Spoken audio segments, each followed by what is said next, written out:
Sayangnya cerita ini bukan sekedar dongeng. Ini adalah kisah hidupku. Benar-benar terjadi padaku.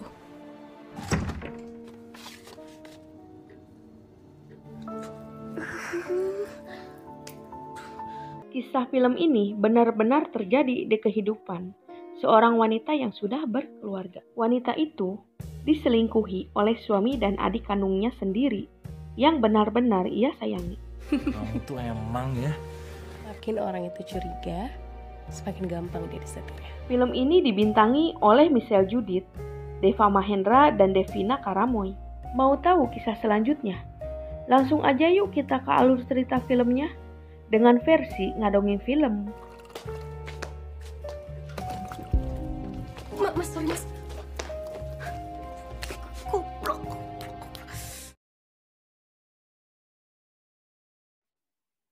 Kisah berawal di sebuah kota provinsi Jawa Tengah, tepatnya di sebuah kampus di kota itu. Saat itu, terlihat wanita cantik yang berjilbab bernama Nisa. Nisa tampaknya kesiangan untuk masuk kuliah. Makanya Nisa terburu-buru, ingin segera memarkirkan mobilnya. Nisa melihat ada lahan yang kosong untuk dijadikan parkiran mobilnya. Tapi sayangnya, ia harus berebut lahan parkir dengan seorang pria. Lalu pria itu mengatakan kalau tempat parkiran itu untuk dosen di kampus ini. Maaf mbak, ini parkiran dosen bukan ya? Nisa tampak malu mengetahui kalau dirinya yang salah. Tetapi pria itu membiarkan Nisa untuk menempati tempat parkiran tersebut. Gak apa-apa. Nanti telat loh. Assalamualaikum. Saat berada di kelas, Nisa mengetahui kalau pria yang ditemui di tempat parkir adalah asisten dosen yang mengajar di nama kelas. Saya Aris Nasib Baihaqi. Pria itu memperkenalkan kalau dirinya bernama Aris Baihaqi dan ia seorang asisten dosen yang menggantikan dosen yang tidak masuk mengajar. Aris sendiri mengajar di mata kuliah sosiologi keluarga, meski dirinya sendiri masih belum berkeluarga. Setelah pembelajaran mata kuliah selesai, Nisa menghampiri Aris dan ia meminta maaf soal di tempat parkiran itu. Aris pun tak mempersoalkan itu dan Aris menanyakan nama muridnya. Dengan senang hati, Nisa memperkenalkan namanya. Siapa tadi lagi namanya? Anissa Nazafarin, Pak. Sejak perkenalan itu, Aris dan Nisa sering bersama. Aris menaruh hati pada murid didiknya. Tadi kan saya bilang tunggu sebentar. Suatu hari Aris memberanikan diri untuk berkunjung ke rumah Nisa. Kedatangan Aris disambut oleh Rani, adiknya Nisa. Ini Mas Aris ya? Aris mencicipi kue buatan Nisa. Aris sangat menyukai rasa roti itu. Dan Nisa sebenarnya ingin membuka toko roti, tetapi Nisa ingin menyelesaikan dulu sekolahnya di bangku kuliah. Aris sendiri sangat menyukai wanita yang mempunyai sosok wanita mandiri, seperti almarhumah ibunya. Bantu. Serius? Tenanan, aku tuh suka sama sosok perempuan yang mandiri. Kali ini Aris memperkenalkan Nisa pada kakak perempuannya. Dan di saat itu kakaknya menceritakan bagaimana sifat adiknya itu. Nisa pun membawakan kue buatannya untuk dicicipi oleh keluarga Aris. Dan kakaknya Aris sangat menyukai kue itu. Enak loh. Legi. Tenanan toh? Aris mulai dekat dengan keluarga Nisa dan ia bertemu langsung dengan ibunya. Aris menanyakan status keluarga Nisa. Sang ibu mengatakan kalau Nisa hanya memiliki seorang adik dan ayahnya Nisa telah meninggal saat Rani berusia 5 tahun. Cerita itu hampir mirip ketika ayahnya Aris meninggal saat ia berusia 8 tahun. Dan Nisa mempunyai hobi memasak, bakat itu pun turun dari ibunya.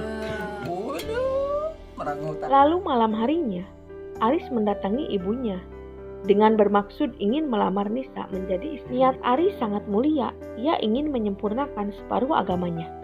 Dan ibunya hanya bisa menyerahkan semuanya pada Nisa. Kalau dia mau, ibu pasti ridho. Akhirnya, Aris dan Nisa melangsungkan acara pernikahan mereka dengan bahagia. Sang ibu hanya berpesan agar menjaga Nisa sebagai istrinya dengan baik. Ilmu itu amanah dari Allah buatmu. Jaga dia sebaik-baik kamu menjaga diri. Beberapa tahun kemudian, Keluarga Aris dan Nisa dipercaya mendapatkan seorang anak wanita yang cantik, yang bernama Raya. Mau angkat telepon dulu dari Kini keluarga Aris tinggal di kota Semarang. Kemudian Nisa mendapatkan telepon dari ibunya. Sang ibu mengatakan kalau kini Rani akan masuk kuliah di kota Semarang. Tetapi ibunya merasa khawatir kalau Rani tinggal sendiri di kos-kosan. Lalu Nisa menawarkan diri agar Rani tinggal bersama keluarganya. Tetapi sang ibu ragu karena takut merepotkan keluarga Kamu di Nisa. Semarang, adikmu ndak ada yang ngawasi. Tinggal sama kamu. Ketika Nisa dan Aris bersama, Nisa mengatakan kekhawatiran ibunya kalau Rani harus kos-kosan sendirian. Nisa meminta izin pada Aris agar Rani tinggal bersama mereka. Aris pun mengatakan kalau itu semua tergantung pada Nisa. Aris tak mempersoalkan itu bagi dirinya. Rani telah dianggap adiknya sendiri. Nisa sangat bersyukur memiliki suami yang pengertian. Kamu tahu? Berarti adikku juga. Kita jagain sama-sama ya. Singkat cerita, Nisa dan Aris mendatangi rumah ibunya untuk menjemput Rani. Sang ibu pun berpesan pada Nisa agar bisa menjaga adiknya, dan Nisa menerima amanah dari ibunya. Mereka semua langsung menuju ke kota Semarang. Nisa mengatakan agar Rani harus berhati-hati dengan lingkungannya baru. Jadi kamu tetap harus hati-hati ya. Tibalah mereka di rumah, dan Nisa memperlihatkan kamar yang akan ditempati oleh Rani. Rani sangat menyukai kamar itu, apalagi Rani mendapatkan toilet pribadi. Rani berterima kasih atas kebaikan Mas Aris dan Mbak Nisa. Bagus banget kamarnya, aku suka. bikin kamar kamu enak, nyaman, supaya kamu tuh betah di rumah. Beberapa hari kemudian, Rani bersiap-siap akan mengikuti acara ospek di kampusnya. Sebelumnya, Nisa pun memberikan gelang tasbih pada Rani agar ia selalu mengingat pada Tuhannya. Lalu Nisa mengatakan kalau Mas Aris lah yang akan mengantar Rani ke kampusnya. Sebenarnya Rani menolak karena Rani canggung terhadap Mas Aris. Tapi Nisa telah berunding kalau Mas Aris lah yang akan mengantar Rani untuk berangkat kuliah. Mau tak mau, Rani harus berangkat, diantar oleh Mas Aris. Dan tibalah Rani di kampusnya. Mereka mau ngacting kok. Sementara itu, kini Nisa telah mempunyai toko roti sendiri. Dan Aris sangat dekat dengan anak semata wayangnya. Bagus banget. Ini ceritanya kita. Di malam harinya, mereka semua sedang menikmati es krim. Dan di saat itu Rani melihat Mas Aris yang sedang mencuci piring. Rani pun bertanya pada mbaknya, apa sering Mas Aris mencuci piring? Nisa pun menjawab, kalau Mas Aris sering melakukan itu. Ternyata kebiasaan Mas Aris itu seperti almarhum ayah mereka. Dan Rani sendiri kangen pada sosok ayah. Kadang ngelihat sosok bapak di Mas Aris. Ketika Mas Aris akan mengambil air minum, tak sengaja Rani keluar kamar dengan pakaian yang sedikit terbuka. Mengetahui Mas Aris terbangun, Rani pun langsung masuk kembali ke kamarnya. Rani tak menyangka kalau di dapur ada Mas Aris. Lalu Mas Aris menceritakan itu pada istrinya. Kalau Rani malu, berlari saat Rani tidak mengenakan jilbabnya. Keesokan harinya, Nisa pun bercerita kalau semalam Rani bertemu dengan Mas Aris tidak mengenakan jilbab. Lalu Rani pun meminta maaf pada mbaknya. Satu kata untuk memaknai sosiologi. Sosial? Ternyata Mas Aris ini mengajar juga di mata kuliah Rani. Dan teman-temannya Rani sangat mengidolakan Pak dosen Aris. Yang memang beda lah kalau dosennya lulusan dari luar negeri. Doi ganteng. Kedua, Doi pintar. Di kantin itu Rani terlibat percekcokan dengan seorang pria yang bernama Ian. Mentang-mentang Ian sepupunya rektor, ia pun bertingkah seenaknya pada setiap wanita. Dan kegaduhan di kantin itu dilihat oleh Mas Aris yang kebetulan sedang berada di tempat. Lu nggak tahu gua siapa? Sok penting. Yan, udah Yan. Ketika Aris dan Nisa makan malam, Aris mengatakan kalau Rani terlibat pertengkaran dengan seorang pria dan Mas Aris akan siap membantu apabila Rani dalam bahaya. Mendengar ucapan Mas Aris, tampaknya membuat Rani baper. Sayang. Hmm? Kok ditinggal? Kamu kalau mau cari cowok kayak Masmu nih. Ketika Rani sedang mandi, tiba-tiba air showernya mati. Dan Rani pun memutuskan untuk melanjutkan mandi di kamarnya Mbak Nisa, mumpung rumah tidak ada siapa-siapa. Lalu Rani mengeluh kalau showernya di kamar rusak dan patah. Mbak Nisa pun mengatakan kalau Mas Aris akan memperbaikinya. Terus nanti Mbak minta tolong sama Masmu biar dibenerin ya. Hari itu Rani memutuskan untuk pergi ke perpustakaan kampus. Dan tak diduga, di perpustakaan itu Rani akan disekap oleh Ian dan kawan-kawannya. Untung saja, Mas Aris berada tak jauh dari tempat itu. Dan Mas Aris mendengar jeritan Rani di dalam perpustakaan itu. Dengan langkah pasti, Mas Aris pun mencoba menolong Rani. Dan Mas Aris harus terlibat perkelahian dengan Ian.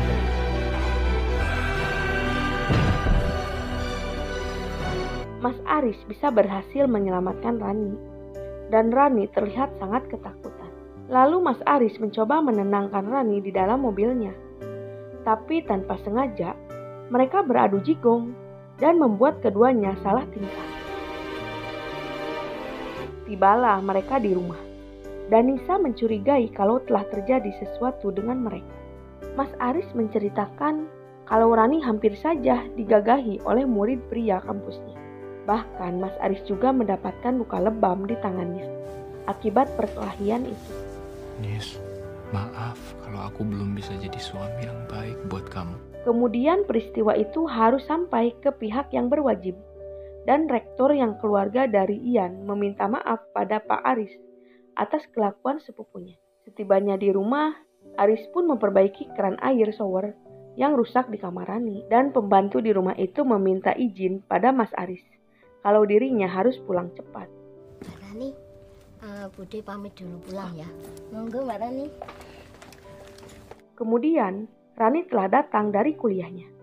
Dan Rani mengatakan kalau Mbak Nisa sedang berada di rumah ibu di Salatiga untuk mengurus tanah yang akan dijual. Jadi Mbak Nisa akan pulang terlambat. Tiba-tiba keran air kembali bocor dan Rani mencoba untuk membantu Mas Aris.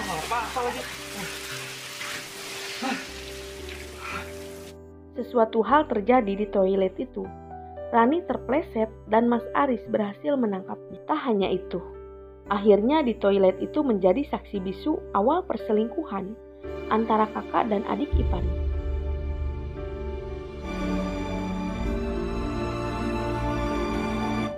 Usaha Nisa semakin hari semakin maju. Apalagi Nisa aktif di sosial media.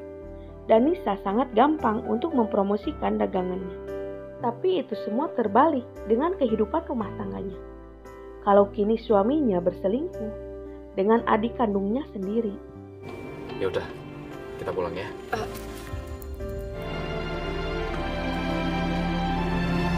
Sementara itu Rani dan Mas Aris masih bisa menutupi kebusukan mereka. Ditambah, Nisa sedang sibuk membuka cabang baru di Yogyakarta. Tentu saja, Nisa akan jarang berada di rumah. Sebagai suami, Mas Aris mendukung usaha itu. Bergegaslah Nisa berangkat ke Yogyakarta. Dan Nisa meminta pada Rani untuk melayani suaminya ketika ia berada di luar kota. Assalamualaikum. Kepercayaan mbaknya itu malah dihianati oleh Rani. Dan Rani menjadi bebas bersama Mas Aris. Masih tidur. Bener. Di malam itu tak diduga Nisa pulang lebih awal. Dan ia merasa kalau di rumah telah terjadi sesuatu. Untung saja Mas Aris telah usai bermain bersama Rani. Tetapi Rani masih berada di kamar itu. Dan secara diam-diam Rani menyelinap keluar dari kamar Mas Aris.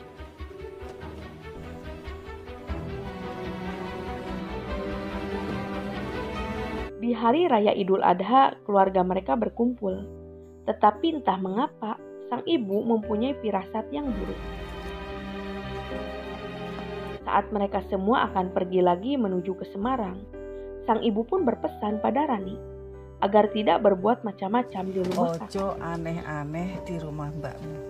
Suatu hari Mas Aris menghubungi Nisa Dan ia pun mengatakan ada seminar di hotel bersama Pak Junaidi, teman dosennya.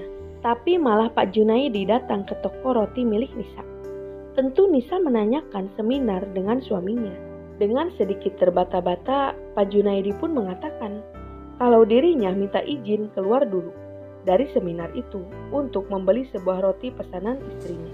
Aku mau kasih tahu kamu. Saat Mas Aris di bengkel, tiba-tiba Pak Junaidi menghubunginya. Tetapi ponsel milik Mas Aris sedang dipakai oleh Raya. Raya pun mengangkat telepon itu. Ternyata itu bukan Pak Junaidi, melainkan Rani. Rani yang mengetahui Raya yang menerima teleponnya, langsung segera mematikan teleponnya. Pada malamnya, saat keluarga berkumpul, Raya pun mengatakan kalau tadi Pak Junaidi menelpon ayah, tetapi suara Pak Junaidi berubah seperti wanita. Tetapi Mas Aris mencoba mengelak kalau yang didengar oleh Raya suara lelaki. Tetapi Raya tetap kekeh kalau itu suara wanita. Keesokannya sahabat Nisa bernama Ida mendatangi toko roti miliknya. Lalu Nisa pun mencurahkan hatinya pada sahabatnya itu. Dan Nisa merasa kalau Mas Aris telah berubah. Ida mengatakan kalau dirinya di posisi Nisa, maka ia akan memeriksa ponsel milik Mas Aris. Ida mengatakan kalau badai yang bahaya itu justru dari hal yang tak terlihat dan akan langsung menjadi badai yang besar. Langsung ngecek handphonenya, mobilnya, badai yang paling berbahaya itu awalnya gak kelihatan tanda-tandanya. Malam harinya, ketika Mas Aris tertidur, Nisa mencari barang bukti perselingkuhan di mobilnya Mas Aris. Bahkan ponsel milik suaminya tak luput dari pemeriksaan sang istri.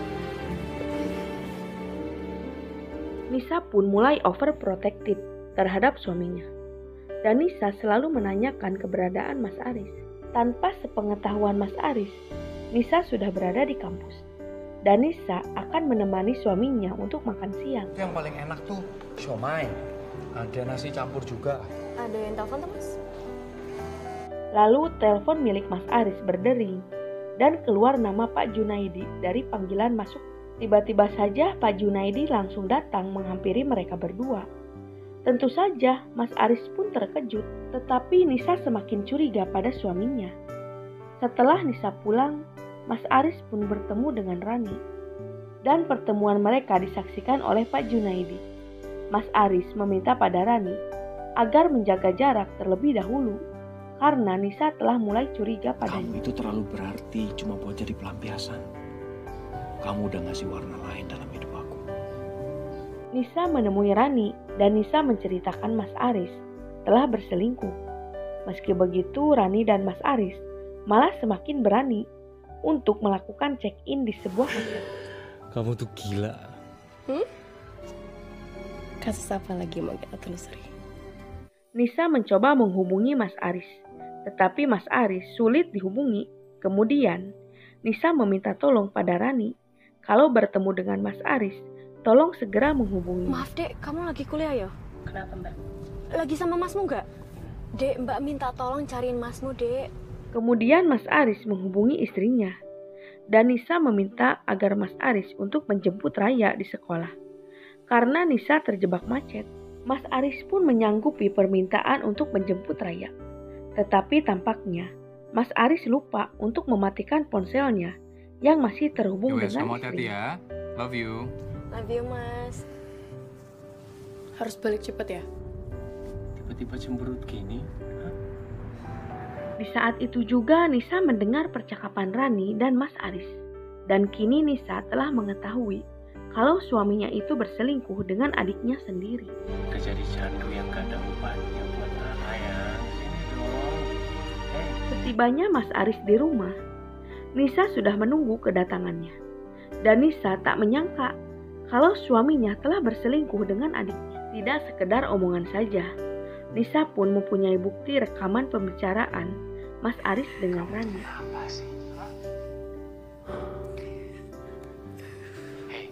Kini semuanya telah terbongkar. Tetapi Mas Aris tidak ingin sepenuhnya disalahkan karena Nisalah yang meminta Rani agar tinggal di rumah ini.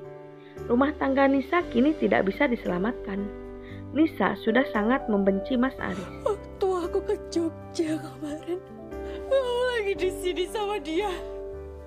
Lalu Nisa mencoba mendatangi rumah kediaman ibunya. Ternyata Rani berada di rumah itu. Rani seakan tak mempunyai dosa. Ia bertingkah seperti biasa. Tetapi setelah Nisa mengatakan semuanya, dan ia pun mempunyai bukti gelang tangan milik Rani yang berada di dalam kamarnya. Di tempat tidurku. Akhirnya, Rani tak bisa mengelak lagi akan perselingkuhan dengan kakak iparnya sendiri. Tak hanya itu, ibunya juga mengetahui atas perselingkuhan dan firasat sang ibu memang tidak pernah salah. Sang ibu meminta maaf pada Nisa karena dirinya meminta untuk Rani diperbolehkan tinggal di rumah Nisa. Ini bayumu, mewangi kamu selama ini. Akibat perselingkuhan anaknya, sang ibu langsung tak sadarkan diri dan ibu pun langsung dibawa ke rumah sakit. Saya mau di luar biar pasien kami tangani dulu. Saat tersadar, ibunya mencari keberadaan Rani. Ibunya meminta untuk tinggal bersama mereka. Di mana ini kamu? Di rumah Mbak Yu. Tetapi saat Nisa sukses menjalankan usahanya, rumah tangganya malah harus hancur akibat perselingkuhan suaminya. Aris bisa tega ya sama aku. Saat Nisa sedang mengaji, dirinya mendengar Rani sedang muntah-muntah di kamar mandi. Ternyata Rani tengah hamil anak dari Mas Aris.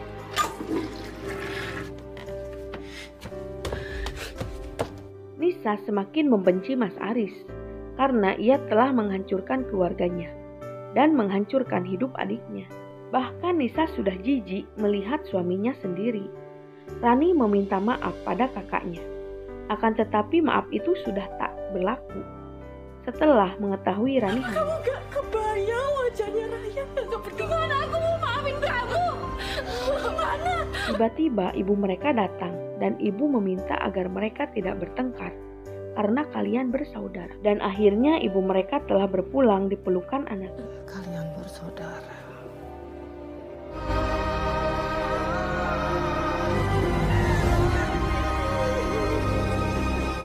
Setelah meninggalnya ibunya, Nisa dan Mas Aris pun bercerai.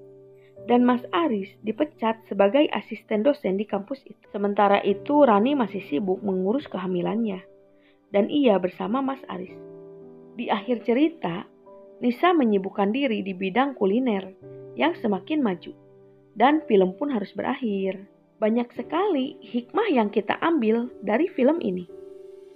Semoga kita bisa mengambil pelajaran dari kejadian yang menimpa keluarga Nisa. Dan ngadongeng film pun harus pamit. Bye.